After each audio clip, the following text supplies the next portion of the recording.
is the DeFi Decoded podcast by 9 Point Partners.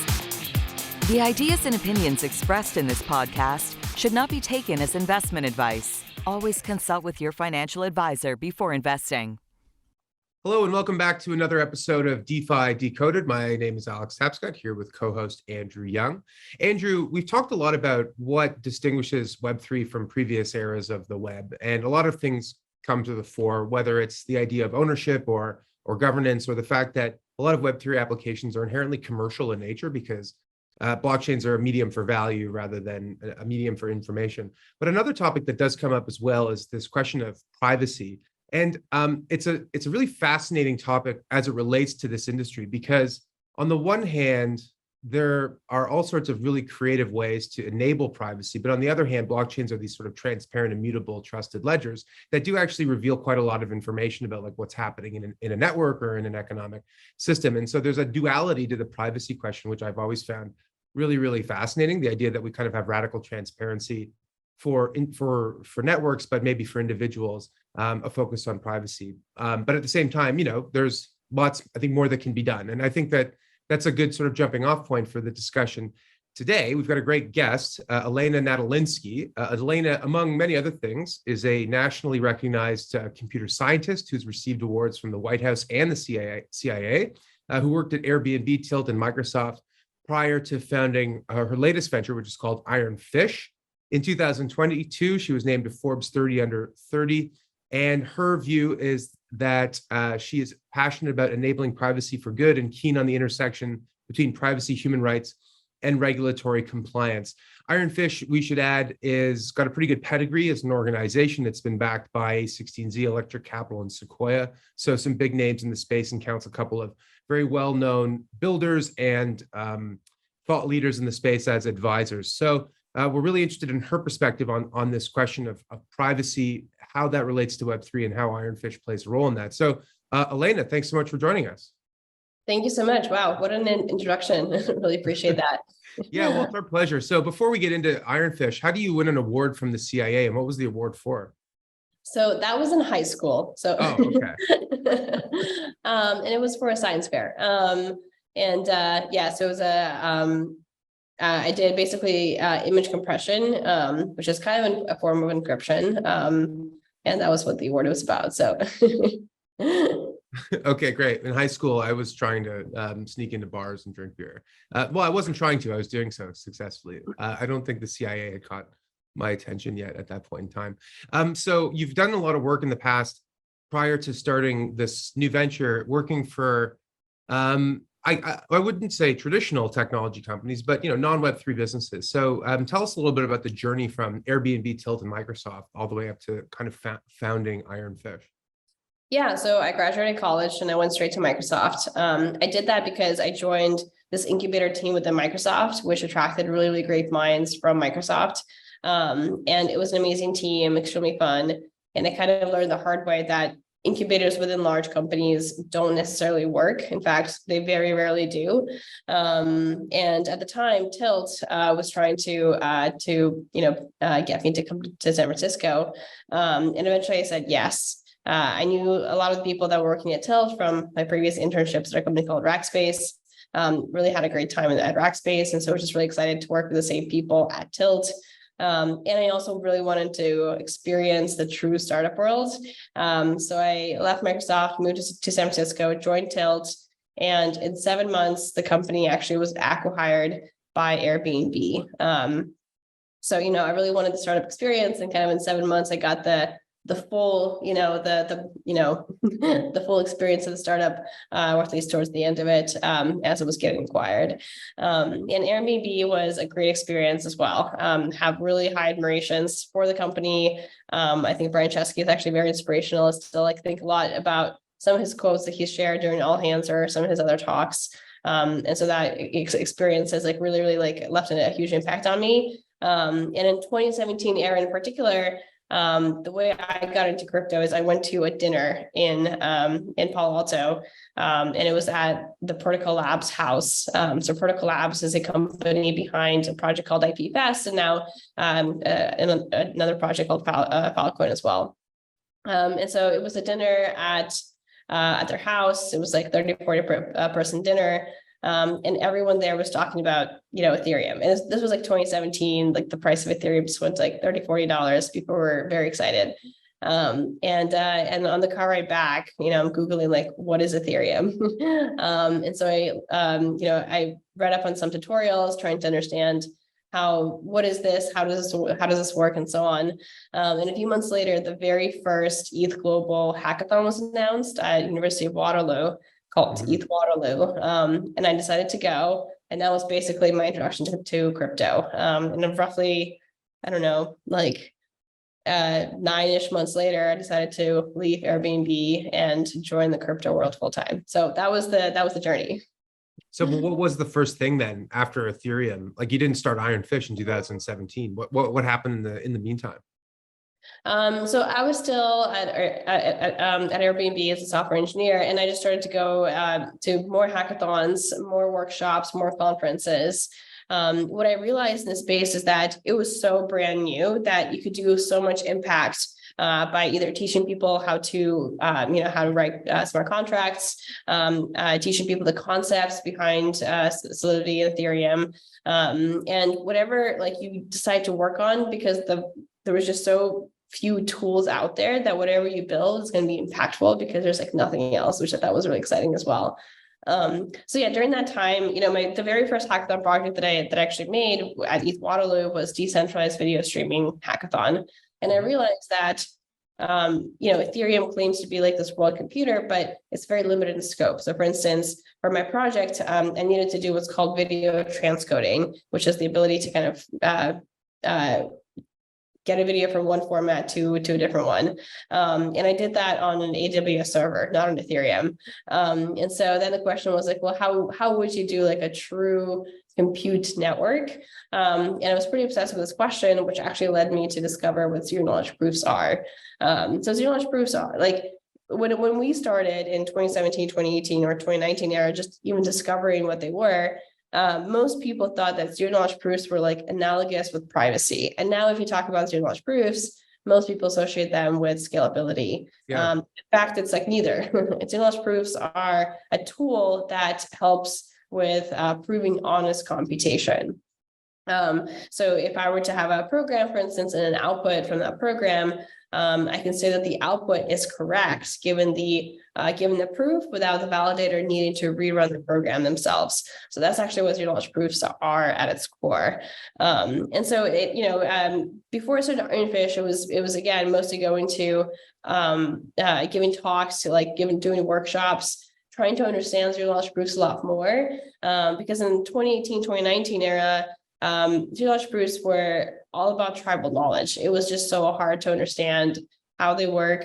We did not have the educational resources or the materials that we have today. And so if you really wanted to learn how the technology works, you had to go find, the person or the scientist or the co-author of the paper, and just ask them questions directly, because otherwise it was extremely hard to understand what these things were and how they actually worked. Yeah, the olden days of 2018, so primitive. Pretty much, yeah.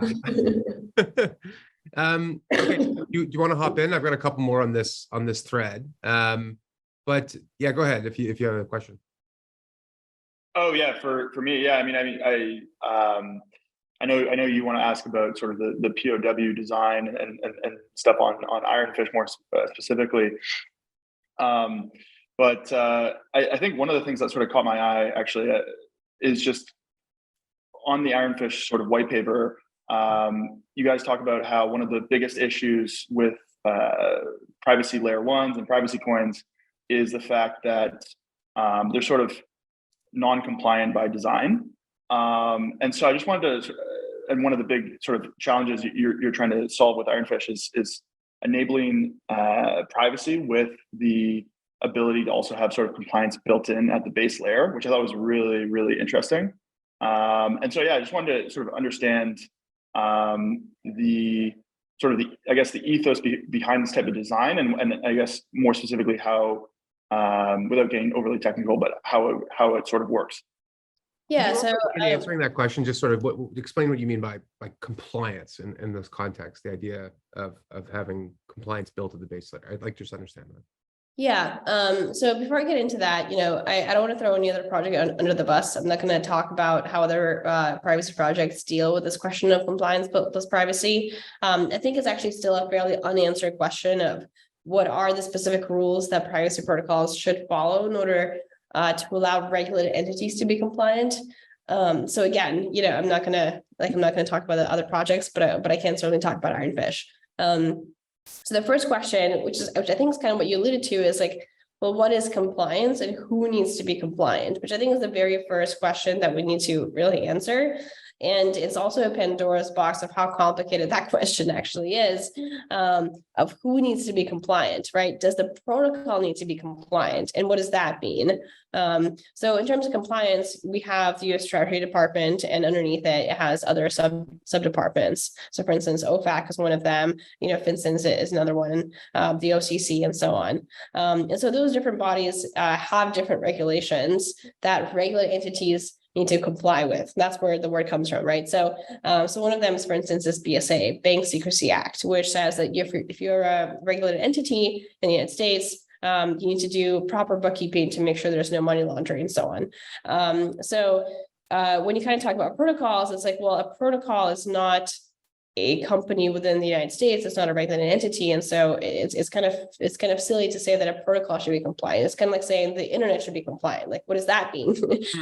We can certainly say a regulated entity should be compliant in the sense that if you're, let's say, a Coinbase, then you need to do proper bookkeeping to make sure there's no money laundering. You need to make sure that you're following the OFAC list and so on. So that's actually a pretty big distinction, which it's actually fairly controversial, as we've seen with Tornado Cash, because Tornado Cash was sanctioned. Now the question is like, well, but why, right? It's not a regulated entity per se, it's a protocol. So where does the burden actually lie?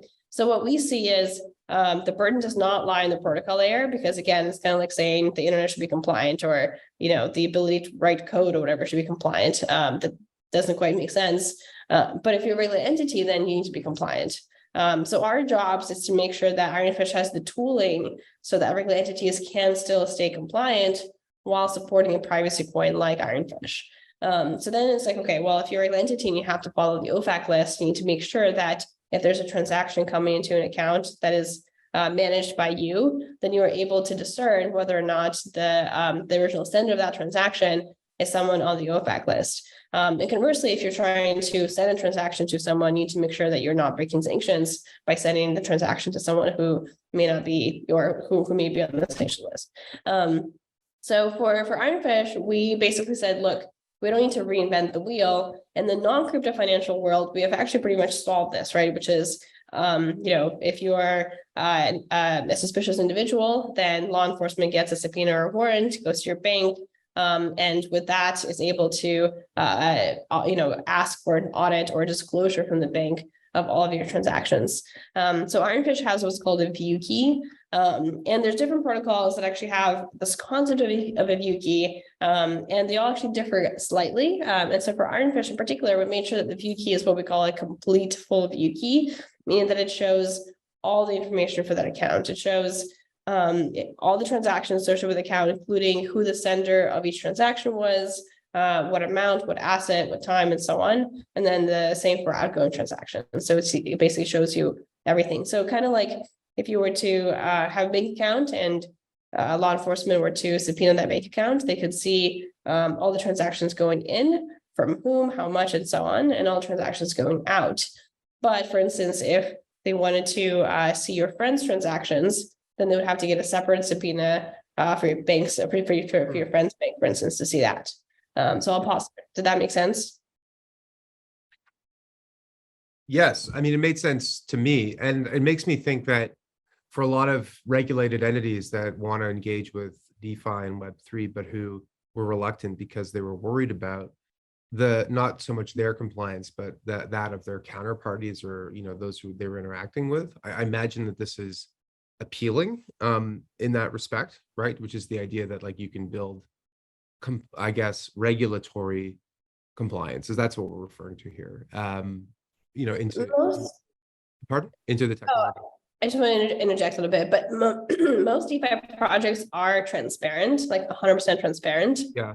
And so the concern isn't as much on the DeFi side because they can see everything, right? And so we have companies like Chainalysis and Elliptic and many others that kind of do monitoring on their behalf due to the transparent nature of the blockchain. So what we're trying to kind of balance is how do you bring privacy, which we kind of almost equate to safety, right? With the ability for law enforcement to catch bad actors and for regular entities to make sure that they are compliant with OFAC and BSA and so on. Okay. In the stuff that we've read and from just doing the work, Ironfish says you aim to be a privacy layer for Web3. But also a proof of work based L1. So just like conceptually, how do you think about that? Like you're at one stage a layer, but you're also the base layer, or the foundation for this. Can you talk a little bit about the design? Is this when we've talked on the show, we've talked about L1s and so-called Ethereum killers and the difference between those that are Ethereum EVM compatible and those that are not, and this whole narrative around battling it out for layer one supremacy. And I'm not suggesting that you fit into that, but I'd like to know how you do, as well as how you think about your role in the ecosystem. Yeah. So firstly, I think the line between what an L2 is and what an L1 is blurring. You can kind of think of an L2 as an L1 without a consensus algorithm to some extent, or with a different consensus algorithm.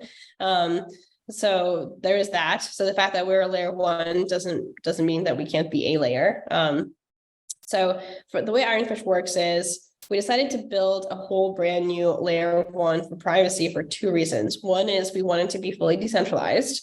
We wanted to make sure that there's multiple participants in the space. And two, we wanted to make sure that privacy was built from the ground up. When we kind of looked at other projects in the space that were already building privacy solutions for Ethereum, for instance, or for other chains, we saw that there was friction for making sure that there was sound privacy for the user, such that the user didn't have to understand the full context of where they're operating to retain that privacy. So what I mean by that is, let's imagine there's a private smart contract in Ethereum, such that if you put your funds on the private smart contract, then let's just say that it is fully private. Which again is actually very, very hard to do in a transparent chain, but for the sake of the argument, let's just assume that. Then if they withdraw the same amount, 30 minutes later, then those transactions can be linked. If they try to move the funds within the privacy layer, they still have to submit a transaction to pay for the gas fee. And so there's already leaking information if the user wants to move funds within privacy smart contract on top of a transparent chain. So getting actual privacy on a fully transparent chain is virtually impossible because you're going to be leaking some information with how the user interacts with the protocol. So we kind of have this kind of belief that you can't just sprinkle privacy on top. It has to be from the ground up, and it has to be privacy only, because if you have a chain that has some transactions private and some not, then you're going to get this weird dynamic of other integrators only supporting the transparent side, for instance. And if a user does use the private functionality, then there's a question of well, why is this user using the private functionality? What do they have to hide? And so we kind of really wanted to build a layer one from the ground up, privacy only, that is fully decentralized. The reason why we went with proof of work, again, is because we really focused on how do we make sure that Ironfish is as decentralized as possible. And there's just so much lower friction for people entering the system with a proof of work chain. With a proof of stake chain, you have to distribute your coins, so you have future validators. You have to make sure that they actually keep supporting your network. And then for a person who wants to support the network, it's a lot harder because they have to buy the initial capital in order to participate, versus for Ironfish, you can run a full node on your laptop right now. And if you wanted to mine, you could join a mining pool if you have a GPU. It's extremely easy for you to get involved with either supporting the Ironfish network through running a node or through actually having a miner. So that was kind of our thought process of how do we build a really solid layer one that just does privacy transactions extremely well. So the reason why we call this a layer for crypto in particular is because the next phase of our efforts is going to be concentrated on how do we link Ironfish with other transparent chains through bridges, so that if you have an asset on Ethereum, for instance, which is a transparent chain, you could transfer that asset over to Ironfish, have a wrapped representation of that asset on Ironfish, and then, swap it, transfer, trade, do whatever you want with it on Ironfish in a fully private layer. So that's the goal. And so we're getting closer to it. So I hope that answered your question. Yeah, definitely. Yeah, I think that makes complete sense. I guess one of the things that's really interesting to me is, and I'd be curious to hear what you think in terms of what types of new applications can be built with this privacy sort of primitive built into the chain. I mean, I'm just curious if there's any sort of particular use cases or applications that you're excited about. Yeah, so we talked to a lot of people who are just excited about privacy in general, and one of the things that we want to do is we want to bridge Bitcoin to Ethereum so that we can have, for the first time ever, private Bitcoin, wrapped but native-ish private Bitcoin on top of Ironfish. That is pretty exciting. We want to bridge to Ethereum so we can have wrapped USDC on Ironfish. So for the first time ever, we can have a private stable coin on Ironfish. When we talk to people, other use cases that people are excited about is private DAOs. You want to be part of a DAO, but not necessarily have the world know that you are part of that DAO. Private NFTs. So a lot of times people buy NFTs for investment purposes only. They don't want the world to know that this particular NFT is associated with their wallet for various reasons, either OPSEC or otherwise. And so again, having the use case of storing assets in a fully private layer so that the potential hacker does not even know you have that asset to begin with is definitely something that people are very much looking forward to. You mentioned the idea of wrapping assets from other transparent chains. Is there a plan to do asset issuance on Ironfish, native to the application? And how do you kind of plan rolling out? So that already exists, and people have done their own assets already. We have Block Explorer. It's explorer.ironfish.network. You can click on the assets tab, and you can kind of see all the assets that people are already making. Right now, we're not sure why people are making them, but we should probably ask some of our users of what are the use cases. It's kind of very early ERC20 days, if you remember. People were just in ERC20 smart contracts. And trying to figure out what is the use case, how do we use it, what is the projects around it. So I think Ironfish right now is in a similar phase, but yes, you can certainly do native custom assets in Ironfish today very easily. That's cool. That's really cool. Is there what's the market value of all those assets, out of curiosity? Well, we just launched roughly 3 weeks ago, so I don't think they're listed anywhere. Yeah. Okay. So I just to kind of take a little step back. I think one of the just going through kind of the white paper and all the docs, and I know you warned me before that the white paper is a little bit out of date, but one of the things that really sort of caught my eye was in sort of the age of Ethereum killers and other sort of L1s, the tokenomics. I guess the area of tokenomics has had a big change from sort of the days of Bitcoin, where in terms of sort of no pre-mine versus nowadays you're seeing projects with sort of larger and larger allocations allocated to foundations or things like that. And one of the things that really struck me with you guys is you actually have, I think it's over 83% of the token supply is actually allocated to mining rewards. And so I'm just kind of curious what, I guess I'm curious sort of your philosophy or maybe just strategy around a more kind of, I guess, community first or competitive tokenomics model. And just kind of given the fact that the industry seems to be going one way and you guys have kind of gone another, which I think is kind of, it's good to see and also unique. Yeah, so different projects have different tokenomics.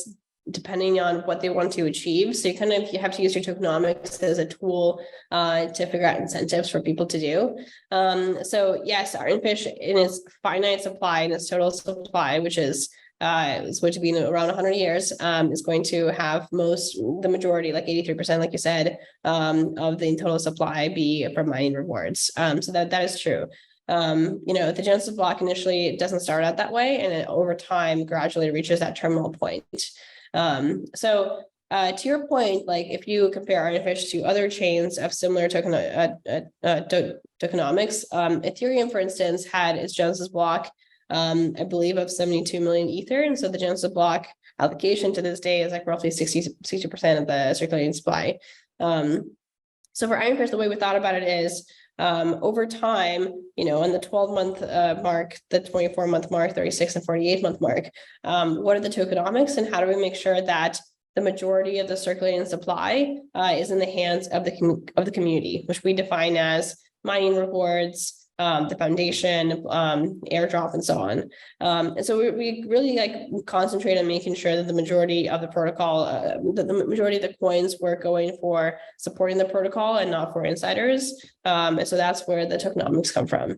But yeah, there's this other kind of argument of why do we need VC money?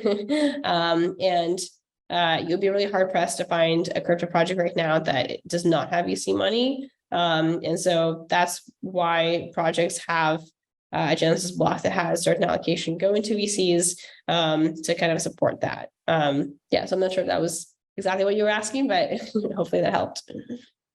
Yeah, no, that definitely helps.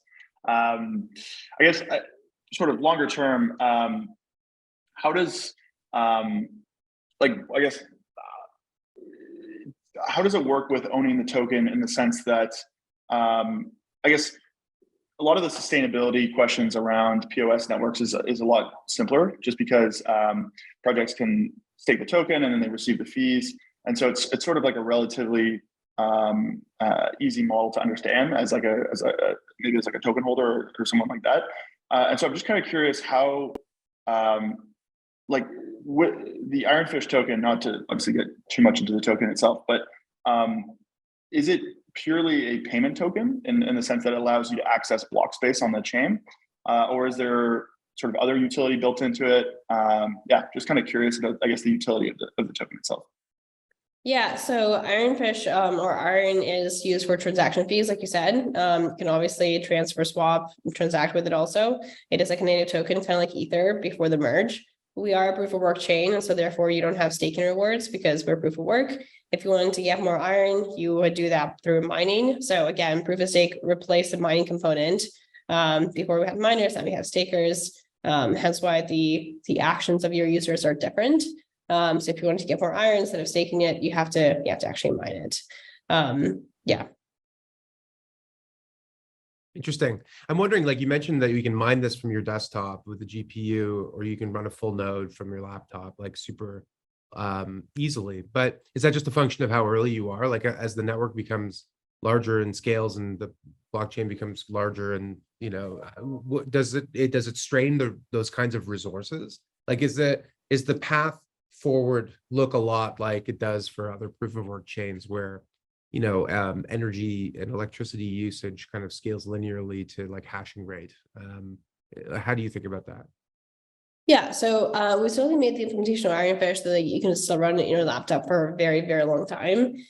So again, we just really focus on the decentralization aspects. We want to make sure that we make it as easy as possible for people to run a full node. And so that ethos will never change. We'll keep working on optimizing Ironfish so you can still run it from your laptop, hopefully for a long time. On the mining component, yes, we are early. We have several professional mining pools kind of join the system already. And so if you're curious about mining, you can join one of those. And so your rewards are proportional to the hash bar that you provide to the mining pool. And so in a way, mining pools actually do increase decentralization as well, because we've attracted a really huge crowd of home GPU miners, meaning that, average people in their homes who just happen to have a GPU are the ones that are mining Ironfish right now, which I think is really great for a decent decentralization angle. To your point of isn't proof of work, doesn't that scale, doesn't that have energy consumption? I mean, the answer is yes, it does. And we can talk about the pros and cons of that later. But, if you look at the most successful proof of stake project today, I think it's actually Ethereum. And I think it's Ethereum because it has the most number of validators and the most number of full nodes and the most number of stakers. And I don't think they could have gotten to that had they started as a proof of stake project from the get-go.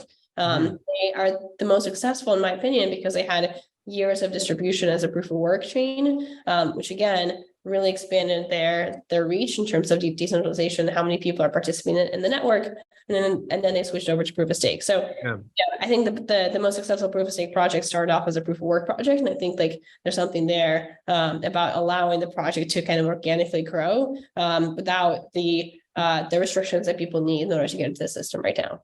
Yeah, that's very interesting. I don't think I've ever thought of it that way, that, proof of stake as a system might benefit best from starting as proof of work.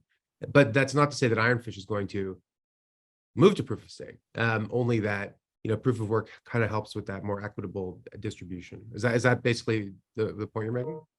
Yeah, I mean, we're not married to proof of work. We're not going to switch in any foreseeable future. But when people kind of push of well, isn't proof of work evil? And it's well, firstly, I think those assumptions are not quite correct. But I'm not opposed to actually moving to proof of stake later if the Ironfish community kind of agrees that that's the right move. Yeah, I'm not. The proof of work question is an interesting one. I thought about it a lot because among many other things, our firm launched one of the world's first Bitcoin ETFs in Canada. At one point, it had over $400 million of AUM, and we did receive feedback from some investors that they were worried about the proof of work and the energy footprint. And the more I looked into the issue, the more nuanced I realized it was, right? That not only does proof of work kind of make it more attractive to use renewables, but proof of work mining in and of itself can actually be a thing that can subsidize new energy production that would for assets that otherwise be stranded. And anyway, so it's a complicated issue. I didn't want to wade into the morality or whatever of proof of work, only to sort of think about as you grow and scale, the features that you described, do they change? Does the client sort of easy to run a node component of it go away because it's becoming a victim of its own success, which is kind of how I think about Bitcoin in a way. There was a time, when transactions were free, and that was the thing that people talked about. You can do microtransactions because there are no fees. All you have to think about is this block reward, but that was not sustainable, right? So anyway, just a thought on the design. Elena, this has been such an interesting discussion. I wish we had more time, but you definitely got me thinking more about this privacy question and where it fits into blockchain design, the idea of an L1 design from the ground up. And interested to see how things go with the bridging from other chains, and also how it's going to go with the native assets and some of the applications that are being built on the platform. So thanks so much for joining us. A really interesting, thought-provoking discussion. That's it for this week's episode of DeFi Decoded. Thanks for joining us. We will see everybody next week. Take care. The information contained herein does not constitute an offer or solicitation by anyone in the United States or in any other jurisdiction in which such an offer or solicitation is not authorized, or to any person to whom it is unlawful to make such an offer or solicitation. Prospective investors who are not residents in Canada should contact their financial advisor to determine whether securities of the funds may be lawfully sold in their jurisdiction.